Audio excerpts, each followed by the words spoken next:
السلام عليكم اخوان. بهذا الفيديو راح نتحدث عن البيض، فوائد البيض البلاستيك، الالعاب مال الاطفال. سعره 1000 دينار اخوان، متوفر بكل المحلات اللي تبيع العاب مال الاطفال. شنو فائدته وشنو علاقته بالدجاج؟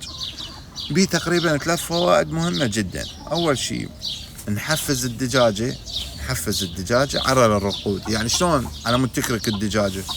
اذا تعوف بيض طبيعي اخوان جوا الدجاجة، فالبيض راح يفسد، جو حار وغيرها، او يتكسر او يتوسخ، فعلى مود تحفز الغريزة اللي موجودة عند الدجاج، فلازم تخلي بيض اصطناعي افضل، يعني ما عليه شيء. ومن نشوف الدجاجة دائما اكو بيض بالمبيض، راح تتحفز عندها هاي الغريزة انه ترقد على او تكرك على البيض. لان اذا دائما نشيل البيض وماكو بيض اخوان، ترى بصعوبة الدجاجة تكرك على بيض. هي الدجاجة تريد اكو بيض، تجمع هي بيض بالمبيض على اساس انه من تلقى العدد الكافي راح تكرك على البيض. ثاني مسألة اخوان، هو اكو بعض الدجاج يكسر البيض بطبيعته.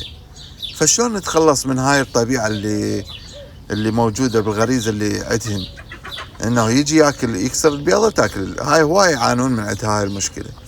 فنخلي هذا البيض الاصطناعي، راح الدجاج ما يكسر البيض، لان هذا البيض ما يتكسر اصلا، فراح تجي تبيض وتقوم طبيعي.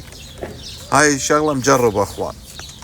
ثالث مسألة، مثلا الدجاجة كركت والبيض ما كامل العدد عندك، فالتخوم ما ترقدها على نص بيض وبعدين تجمع البيض وتخلي وجبتين، ما راح يطلع بنفس الوقت كل البيض اللي انت مجمعه. فتخلي جوا هذا البيض البلاستيك، ورا فترة تخلي يعني تشيل هذا البيض البلاستيك، تخلي البيض من يكمل العدد مالته 14-15 بيضة، وربي يوفق الجميع. هاي اهم الفوائد مال البيض البلاستيك. وهاي الطرق الثلاثة اللي عددتين طرق مجربة، يعني أنا مجربهم شخصيا، وربي يوفقكم. وأشكركم على التعليقات الإيجابية، واعذروني خاف ما جاي أنشر هواي هالأيام.